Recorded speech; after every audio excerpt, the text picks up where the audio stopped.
What do you guys think about No Nicotine November? In the Netherlands we actually do Stoptober. I think it started in the UK and probably has a website with information. The success rate is big and every year more people commit to this. Too bad my dad won't do it. It's everywhere, help is readily available, but dad says he'll just quit the day he dies. Unfortunately, he doesn't even realize how badly it affects my asthma. To the point where he caused me to have an asthma attack without realizing it. He doesn't realize that smoking affects respiratory problems. How? We're outside, so it's fine I smoked outside. How can you be coughing now? Smoke got into his clothes, so he basically brought it inside with him. He caused an asthma attack during a BBQ with the family, outside, by smoking right next to me. I went inside for some clean air and my inhaler. And stayed there for about an hour. Mom knows what happened, but dad's oblivious, even though he was told. There's a difference between obliviousness and willful ignorance. There's a small part of it where he doesn't want to be responsible for hurting his child, so he rationalizes that it must not be his fault because he'd never intentionally hurt his child. Then there's the hubris of I can do no wrong that fucks it all up. He's not stupid. Don't make excuses for him. He's simply decided the health of his child is less important than his addiction. This is a fact. What you choose to do with this knowledge going forward is up to you. Despite my problems with my sister, I'll always be proud that the moment she thought she might be pregnant, she quit smoking. Then, finding out she really was pregnant, she got rid of all her cigarettes and quit cold turkey immediately. Haven't seen her smoke since or found any cigarettes at her place. She's not the best person, but she sure as hell wasn't going to harm her kid for a buzz. A buzz? It's the hardest addiction to shake. Nobody smokes because they like it, and nobody keeps smoking because we like it. And if we do manage to quit, we're permanently inclined to seek another cigarette. Nicotine should be banned. It's a drug who has no other reason to exist than its addictiveness. They smoke outside or turn their head to blow smoke and think that's enough. The worst is that final puff before they put it out, big inhale, stub out the cig, then immediately walk inside and spread smoke everywhere. If they just stayed outside for another minute or two or finished their coffee, it wouldn't be as bad. Some of us are polite. I take deep breaths and exhale until I can't anymore a couple times in a row after smoking before I step inside. I had an aunt that smoked until she was unable to move. Her legs and arms were swollen to like 2x the original size, not fat. She ended up hospitalized for months and missing the birth of her grandkids, her husband's passing, etc. It's been about 2 years and she can walk and stuff again finally, but is wanting to smoke again already. Family lives and takes care of her as a result of all this and won't let her. They are totally aware of the respiratory problems, they just would rather smoke. It's been 3 fucking days, and I'm gonna hit the next person who says hi to me. It's going great. Edit. Well, I was expecting this to be downvoted. I was wrong. Thank you for the gold. I'm 7 months without nicotine. Cut a pack a day for about 10 years to cold turkey. That tension will die down. You'll miss smoking because you know you enjoy it. I don't care so much for my health, but hated relying on something. Things become worth it when you see someone needing to have that smoke break and knowing that you no longer need to take that break. It helped me to make a point at the end of the pack. Drive right past that gas station you stop by all the time. Keep track for a month or 2 until you don't really feel the need to know specific days and hours. Remember that specific cravings and my final advice is eat a shitload of carrots. You will want to habitually bring something to your mouth and spend time doing so, and carrots work well. Brilliant idea. Although if you can make it 1 month, why stop there? Because 1 month ends. I quit almost 1 year ago. It gets easier over time, but I still have craving almost every single day. You should read Alan Carr's book on stopping smoking. Even though you don't smoke anymore, the psychological side of the addiction can stay with you forever if you always feel like you're missing something that smoking gave you. I smoke 20 a day, and after reading that book I knew I would never want or need a cig ever again. It's been 6 years now and never in that time have I wanted a cigarette.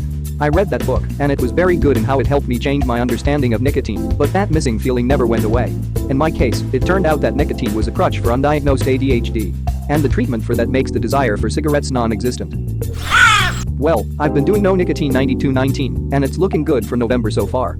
I broke my record since 1986 simply because I occasionally smoked shisha with friends. So technically I've only been nicotine-free for less than 10 years now.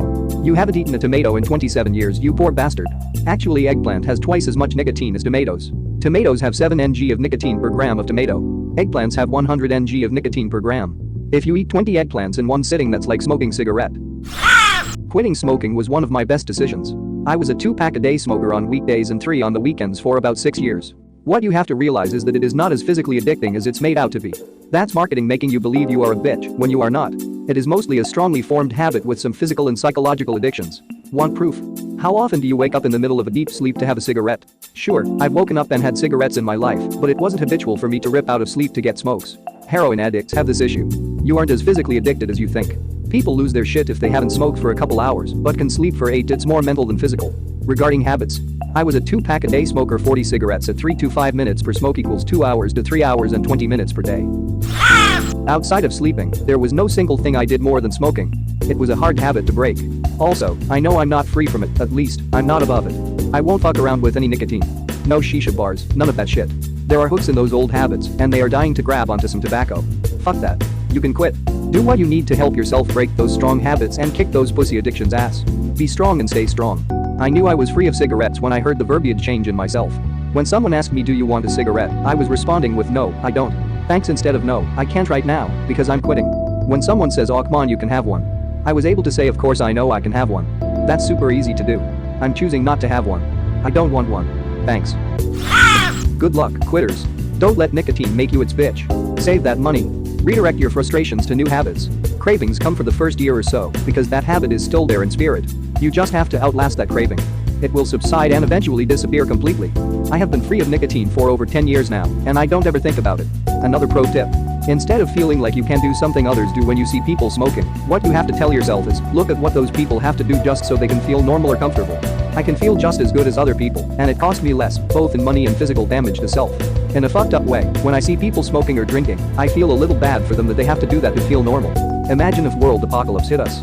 On top of coping with that terrible situation, these people will also be clamoring for some smoke.